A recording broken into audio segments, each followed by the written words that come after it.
Be seated. You're cheering already and nothing's happened.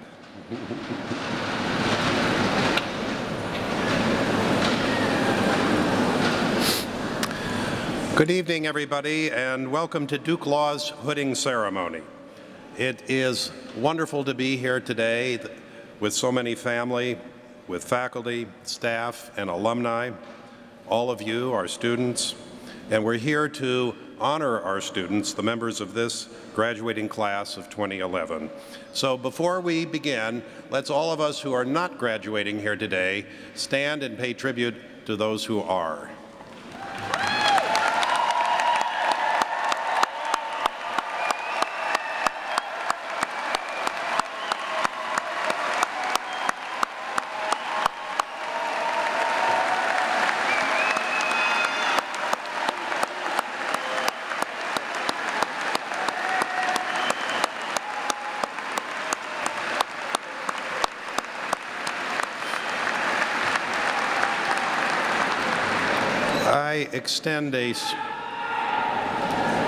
Thank you. I extend a special welcome to the many family members and friends who are here this evening. Many have traveled from quite distant places around the world, some from as far away as Uganda, South Africa, and Vietnam. Many of you have given very much in support of your graduates, and so I ask our graduating students to stand and pay tribute to those who have supported you in this endeavor.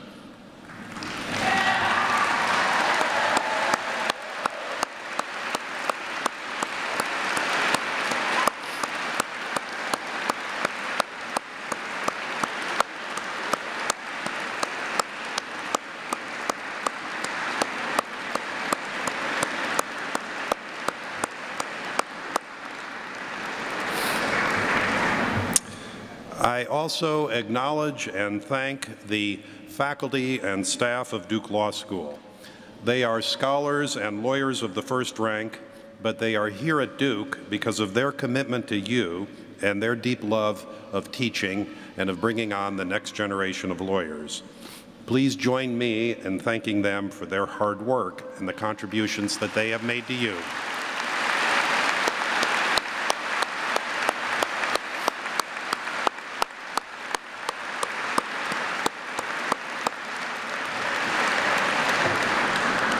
Tonight, we honor a very talented class of young lawyers. Two of our graduates will earn the Doctor of Juridical Science, or SJD degree, which is a demanding degree much like a PhD. It is the highest degree one may earn in the field of law. One of our SJD candidates, Heather Rich Ungerman, is with us tonight. Her thesis advisor is Professor Jerry Reichman. Heather's dissertation examines the pressures in Europe to commercialize scientific data, even in publicly funded research. She proposes greater reliance upon European research infrastructure consortiums to resist these pressures and to create an open research common for data. According to Professor Reichman, this is very important work. During her 7 years at Duke, and I agree, but although I don't understand it fully. During her 7 years at Duke, Heather also was married and had 2 children, so it's been a most productive time in every sense. Congratulations to you, Heather, wherever you are, and your family.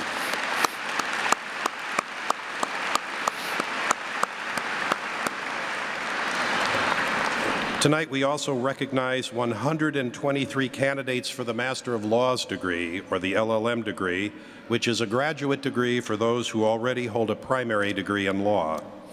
14 of our LLM recipients completed our new one-year program in law and entrepreneurship.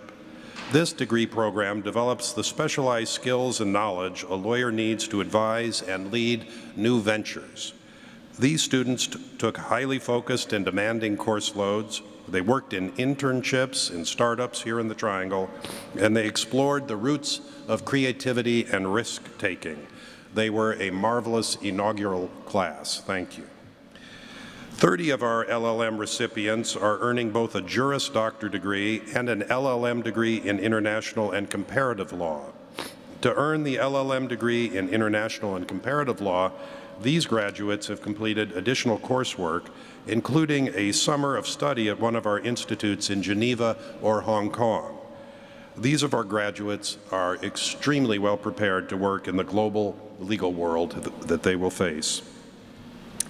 80 of our LLM candidates are graduates of law schools in other countries who have come to Duke Law School to learn about the American legal system and to pursue advanced law studies in their area of interest. They come from 43 countries. Many of them have already begun their careers in law and are judges, government officials, lawyers, and teachers in their home countries. As they have learned about the American legal system, they have also shared their knowledge of their own systems of law, as well as their cultures and traditions. Their great enthusiasm for their courses, for one another, and for Duke Law School has been inspiring to all of us. They have worked hard and they have made lifelong friends. They are now forever bound together by the life they shared here at Duke during this wonderful past year. Congratulations to our LLM class, and thank you, all of our LLM students, for what you have contributed to our law school.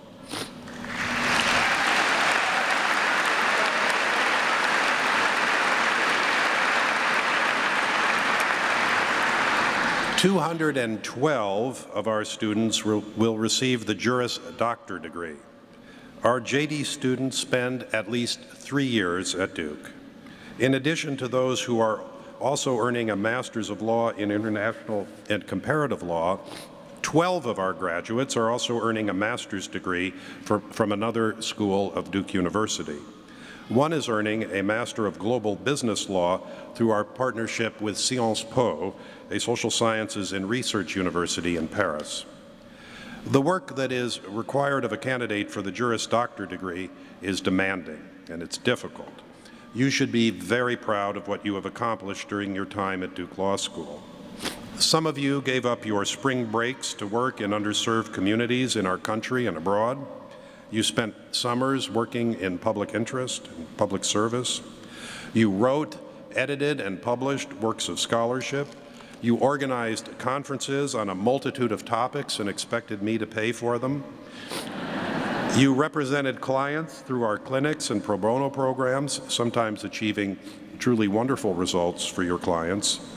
You distinguished yourselves in national and international moot court and mock trial programs and competitions. You participated fully in the mind-on-mind process of legal education that is its hallmark. We've shared a lot together these past 3 years. When you began law school in 2008, the entire banking system nearly collapsed. That was not auspicious, nor was it your fault. It was followed in the next year by the collapse of the legal economy. That was not your fault either. Even as the economy improves, we will not soon forget these past 3 extraordinary years. Or perhaps you have learned in your studies here at law school that it is more accurate to say that we will certainly forget these past 3 years, and then we will have the joy of reliving them. Bring on the next bubble. Through all of this, all of you have helped to enrich the school and build a community at once intellectual and collegial, challenging and supportive. It is a community that will stay with you always. We are stuck with one another now. You cannot change your alma mater, but that's all to the good. The degrees you receive this weekend honor both your accomplishments, but also our hopes for your future lives in the law. You have studied under some of the best scholars and with some of the best students in the world. And because of your hard work and your assiduous study, today you are more precise in your thinking, you are better able to express your ideas, you are better able to listen and to understand, you are more knowledgeable about the private and public institutions and laws that govern us. You have the ability to see commonalities and to find solutions. Now you are ready to take your place in a profession whose primary purpose, whose reason for existence, is to keep the social fabric together and to keep the machinery of our democracy and of our legal and economic systems well-oiled and fair.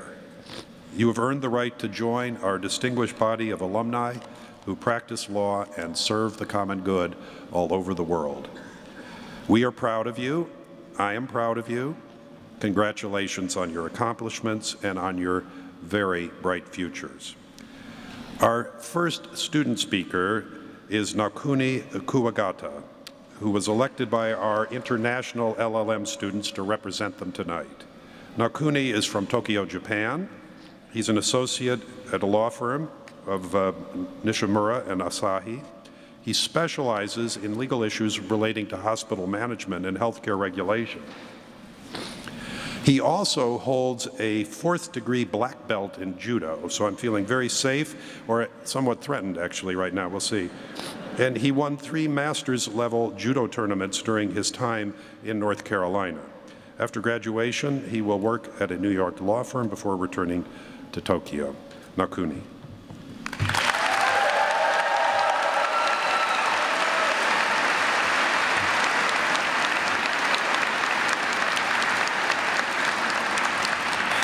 Thank you, Dean Levy. Congratulations, fellow graduates.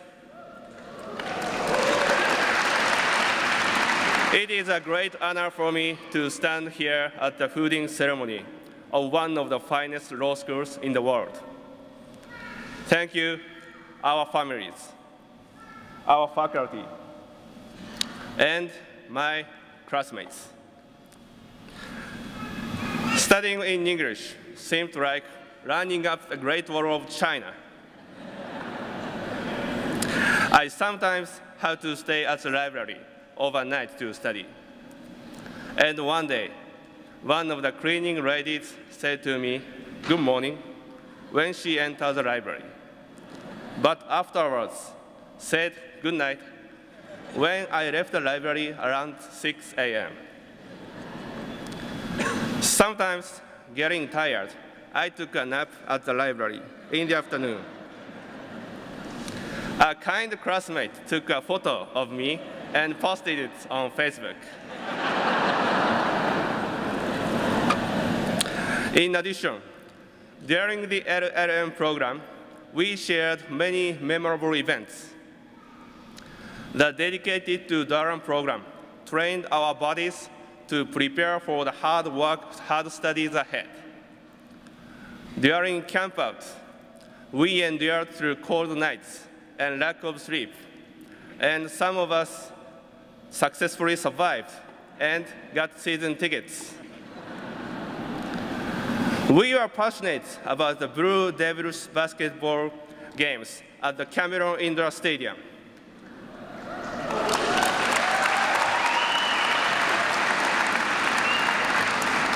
We celebrated Halloween in fancy dress in class with Professor Metrov. And we enjoyed international foods at the LLM Thanksgiving party at the Spacious Star Commons. Due to the generous support of our families and Duke staff members, now we are here at the end of our Duke journey. Let me speak about the future. I was born and raised in Japan.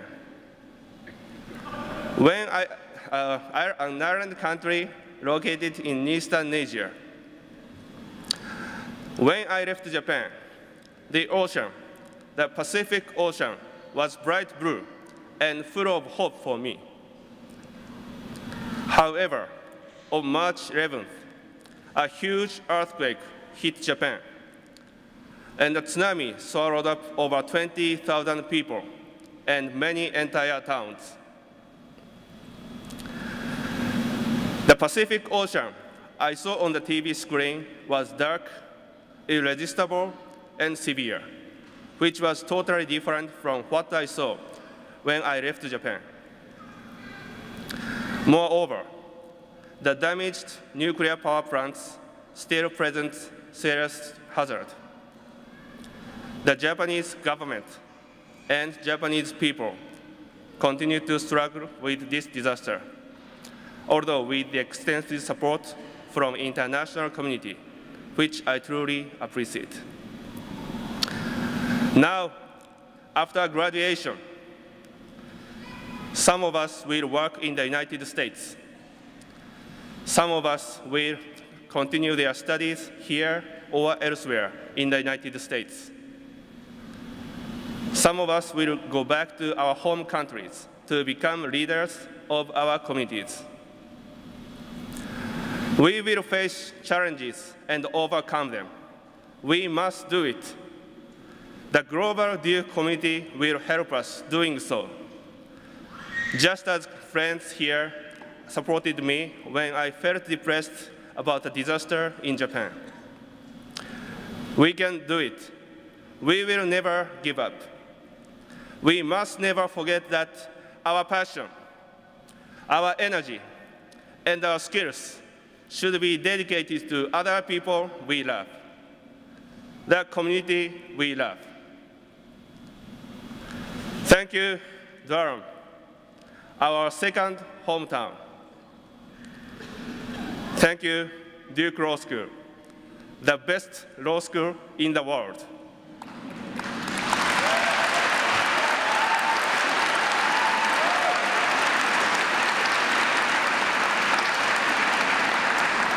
Thank you, friends, forever.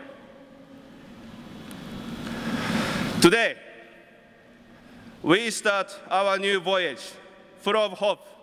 Congratulations, friends. Thank you.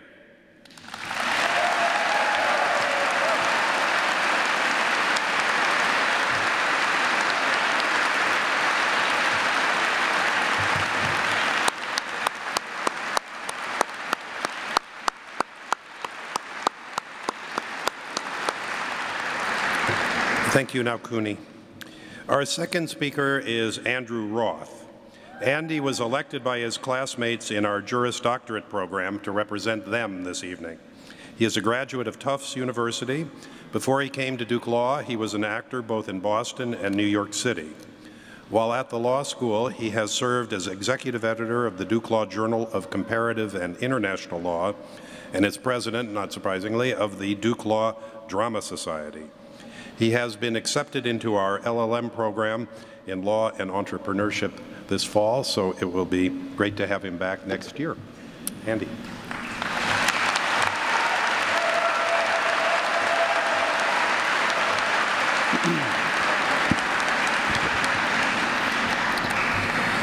Good evening, and welcome to the 3L Job Fair.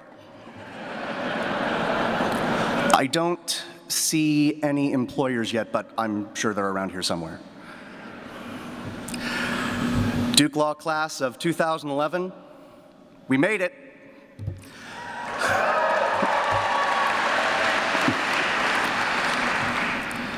Before I begin, I'd like to take a moment to recognize everyone here who is not a student. Faculty, administration, staff, and of course, family and friends. You're all here today celebrating someone who would not have made it through law school without you. Thank you.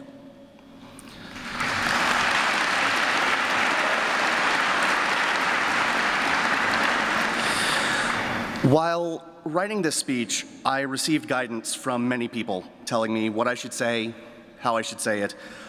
My mother told me, don't be quirky. Be heartfelt, just don't be quirky. Another person, whom I won't name, said, just do some of those funny noises you do. I didn't really know what to do with that. Numerous people said I shouldn't bother writing anything, and instead I should just recite Elle Wood's speech from the end of the movie Legally Blonde.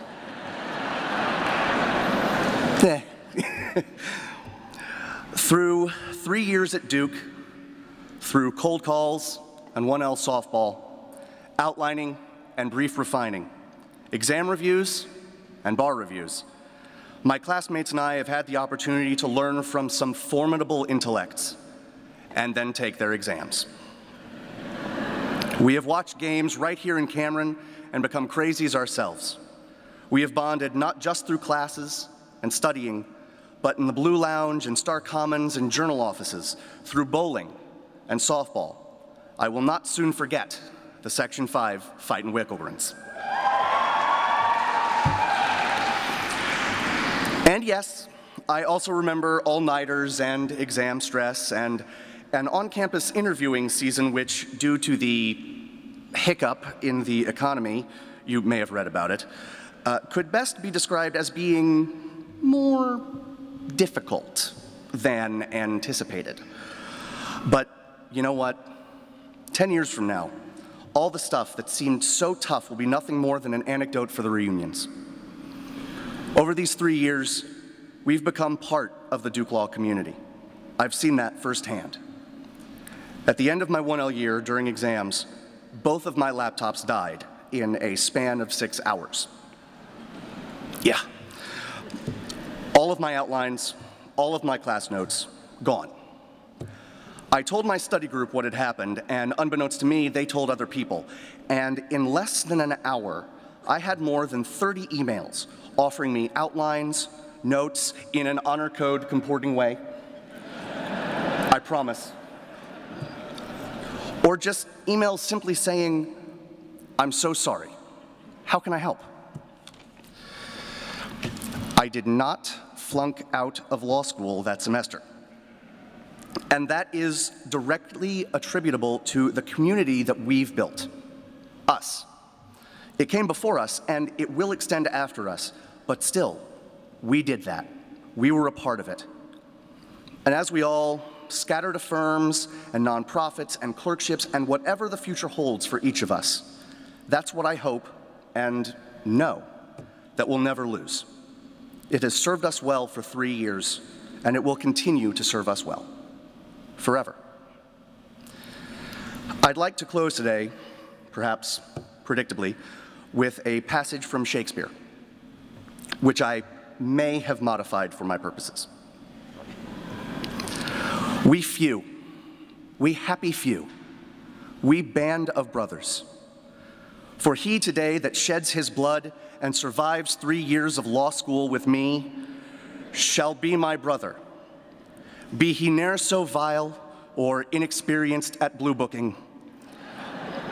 This day shall gentle his condition, and law students at other T14 schools now abed shall think themselves accursed they were not here,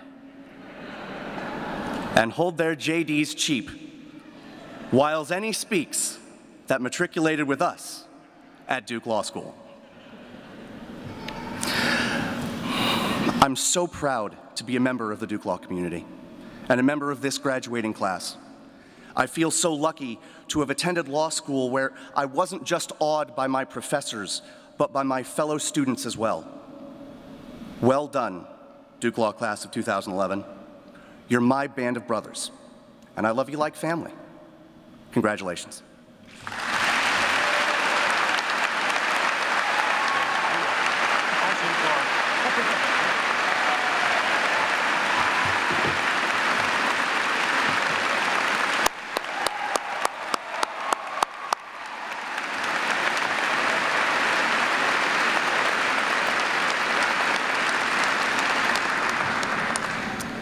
Thank you, Andy.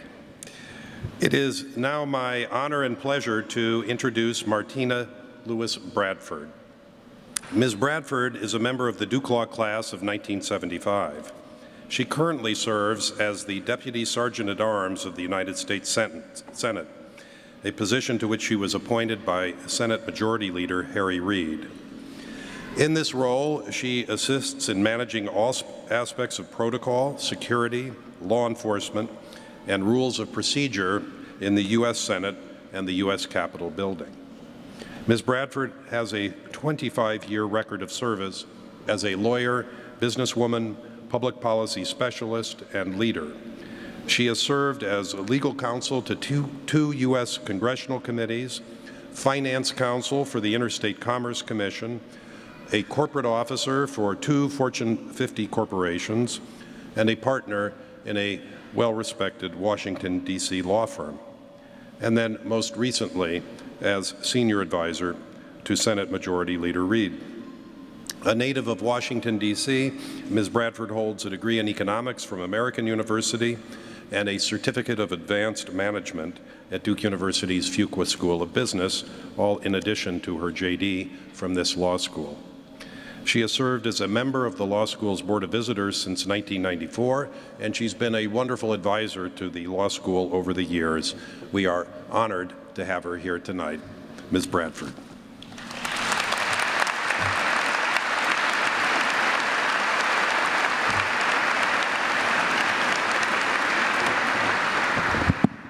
Thank you, Dean Levy, for that wonderful introduction.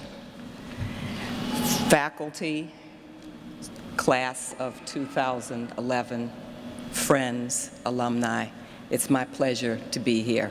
I'm honored to be here. Passing the torch. Let the word go forth that the torch has been passed to a new generation of Americans. For those of you who may not recognize that quote, these are the words of a young, charismatic United States president, a man who broke through barriers, who captivated and energized our nation, a man who recognized an important moment in history and who seized that moment with a message of possibility and hope. And while these prophetic words may have been spoken by President John Fitzgerald Kennedy during his inaugural address on January 20th, 1961, his message still resonates today for our nation as a whole and for this graduating class in particular. The torch has indeed been passed, and the journey has begun once again. For me, President Kennedy's message has always carried special meaning. His words have haunted me ever since I first heard them as a little girl decades ago. So too have the great ideals of public service of his brother, U.S. Attorney General and Senator Robert Kennedy. Likewise have the causes of social justice, racial equality, human rights, and moral idealism of the Reverend Dr. Martin Luther King. I came of age influenced and committed by their ideals, their causes, their lives' works. And although all three of these men would be martyred during my childhood years, that only prompted me and so many others to inspire and be that much harder at work trying to carry out those ideals and principles. President Kennedy asserted that the torch, the cause of liberty, freedom, and social justice, and of the great task facing our nation and our place in the world, was to be taken up by this new generation of Americans. But he was realistic in terms of the timeline. He could not promise that these lofty goals would be accomplished within the, and I quote, the first 100 days, nor will it be finished in the first 1,000 days, nor in the life of this administration, nor even, perhaps, in our lifetime on the planet. But let us begin, he implored us all. Let us begin, end of quote. And so this evening, I come bearing a challenge to each of you. Take up the issues and problems of our country in this time of great need and challenge. Become engaged. Think about how you can contribute to the greater good. Play a role of influence and leadership. And most of all, begin to do these things right now. And I hesitate to say that because so many of you have done so much already. But really, do these things right now, today. As Robert Kennedy said so forthrightly on October 22nd, 1966, and I quote, "The future does not belong to those who are content with today, apathetic towards common problems and their fellow man alike, timid and fearful in the face of new ideas and bold projects. Rather, it will belong to those who can blend passion, reason, and courage in a personal commitment to the ideals and great enterprises of American society. And it is not enough to concern yourself with only the challenges of the work you perform every day. To be a part of the great enterprise of America that you live and prosper in demands involvement and action for the betterment of all within her borders and to whom her influence reaches. Dr. King grappled with so many of the social justice issues of his time, and yet he pressed us all to address them in some way. Why? Because as he stated on April 16, 1963, in his letter from a Birmingham jail, and I quote, "Injustice anywhere is a threat to justice everywhere. We are caught in an inescapable network of mutuality, tied in a single garment of destiny. Whatever affects one directly affects all indirectly." Accept this torch for the 21st century, for your country and for your fellow man desperately need you, and your world is even more dependent upon you than ever before. The Duke Way. When I was a student here in the 1970s, in my classes and in study group sessions, moot court competitions, and lectures, I gained the necessary and prerequisite habits of thinking, analyzing, conceptualizing, and writing, which prepared me to approach any legal project, problem, or challenge with vigor and self-confidence. I learned to discern what was the excellent answer or resolution and was able to replicate that excellence in my own work product. These skills prepared me to address a whole host of other subjects, be it business questions, policy issues, economic or social problems, all with the dispassionate eye of a surgeon, dissecting and rehabilitating the critical organs and their functions necessary to save the patient and to permit them full and complete recovery. I learned how to compete with anybody and how to compete with everybody. Every graduate of this fine and venerable institution has been exposed to, coached by, and tested in competition in the cauldron of the analytical, metaphysical, and empirical Olympiad, which is the environment of the highest quality legal education. And God has endowed us all with the tools, the abilities, and the capabilities to make first-rate contributions to our professions, our families, our communities, our nation, and indeed our world. And perhaps the best news for all of you is that the ways in which you can contribute are broad and varied and very, very exciting. And in recognition of just these facts, that legal education in places like Duke Law School has evolved to provide us with not only knowledge about legal subject matter, but also with a host of skills and analytical techniques which yield great fruit and bounty in whatever arena of human activity they are focused. Yes, we are all taught to think like a lawyer, and it is just that type of thinking that will allow each and every one of you to pick up the torch and contribute, irrespective of the professional path you choose.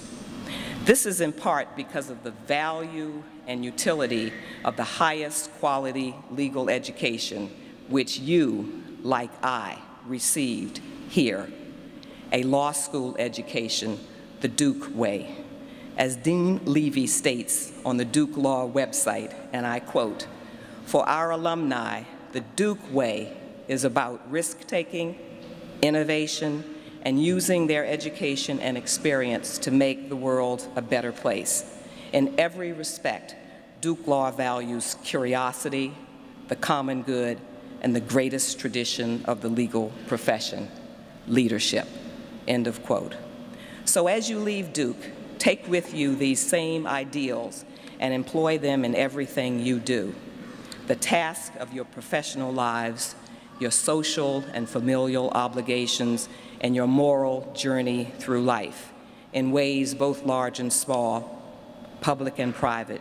Be a beacon for justice, moral fortitude, fairness, and resourcefulness. Live lives of courage and contribution. As glamorous and exciting as the Senate is at times, the real work of the Senate is the real work of America. Just a few weeks ago, in a quiet moment with Senator Reid, he reminded me of this fact.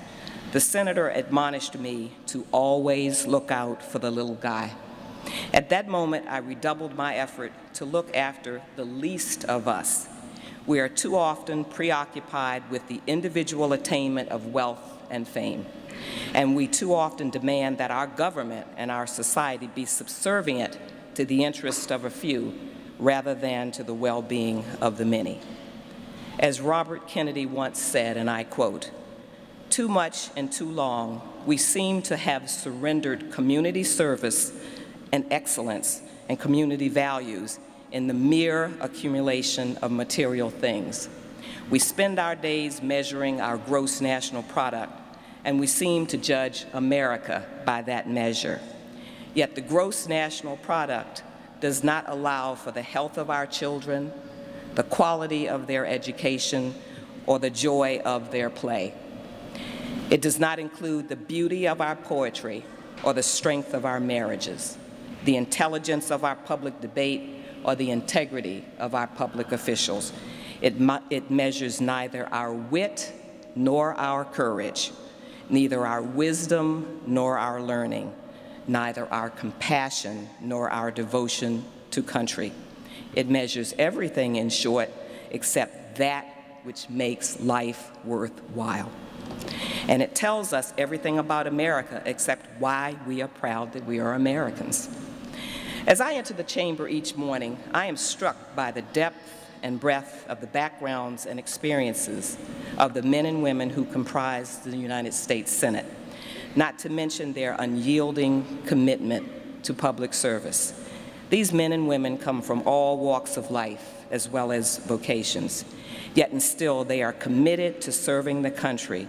And while each may differ in their approach, I am convinced of their sincerity of purpose.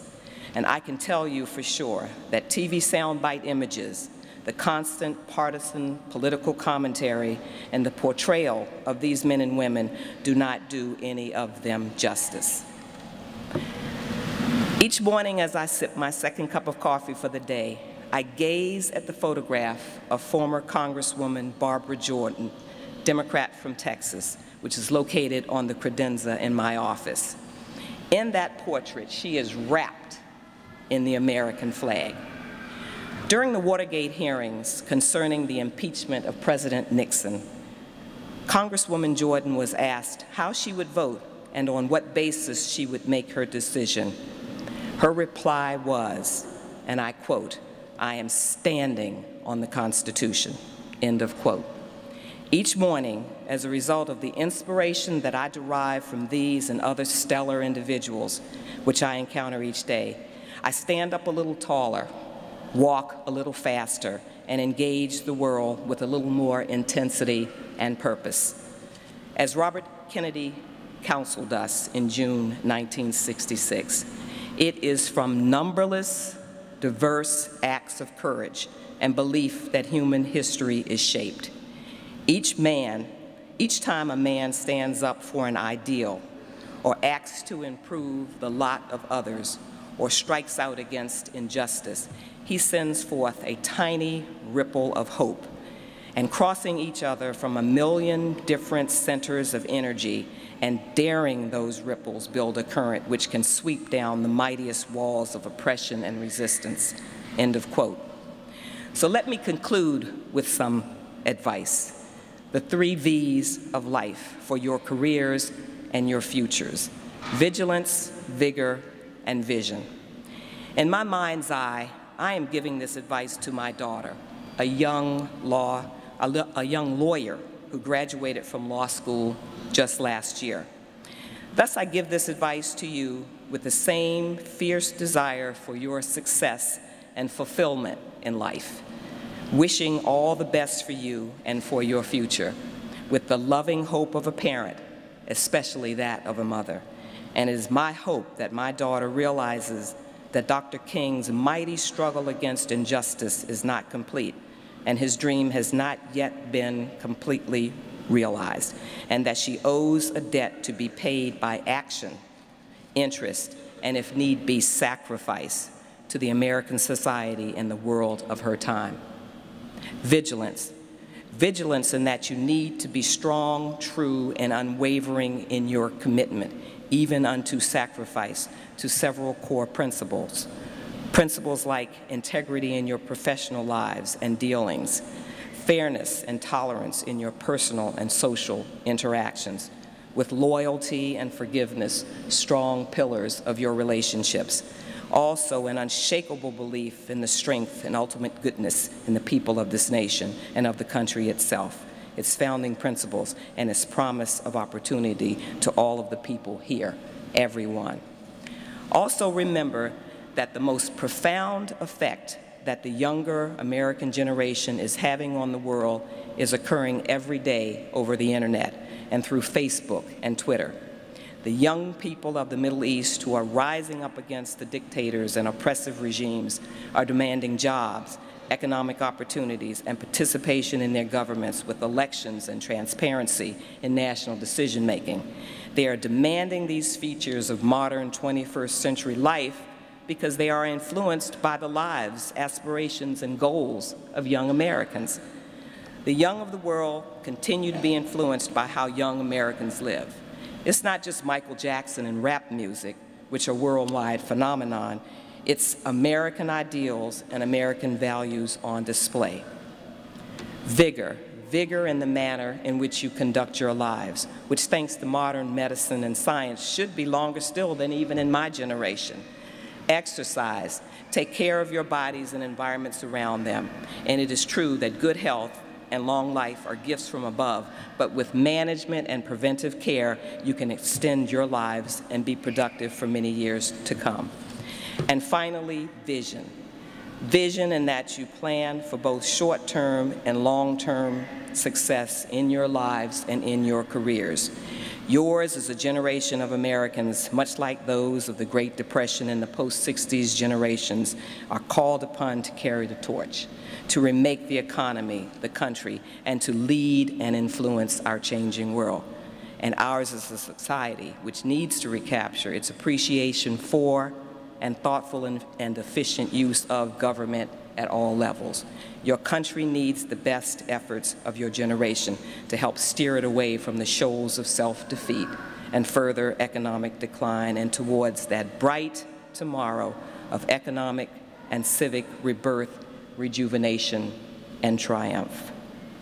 As Oliver Wendell Holmes Jr. so aptly put in a speech in May 1884, as life is action and passion, it is required of a man that he should share the passion and action of his time at peril of being judged not to have lived. End of quote.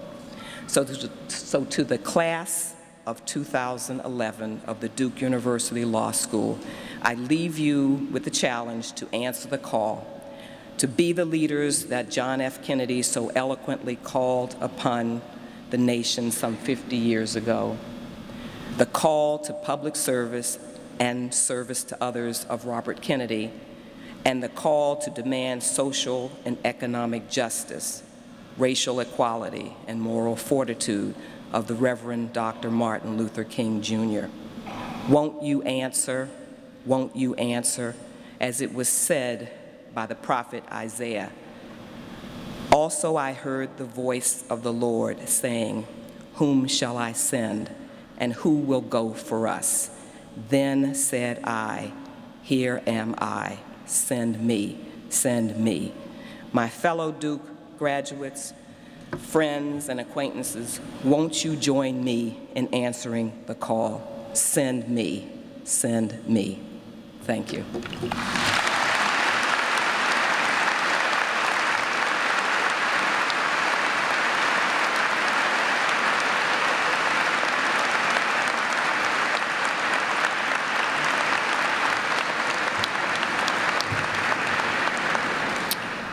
Thank you. That was very beautiful.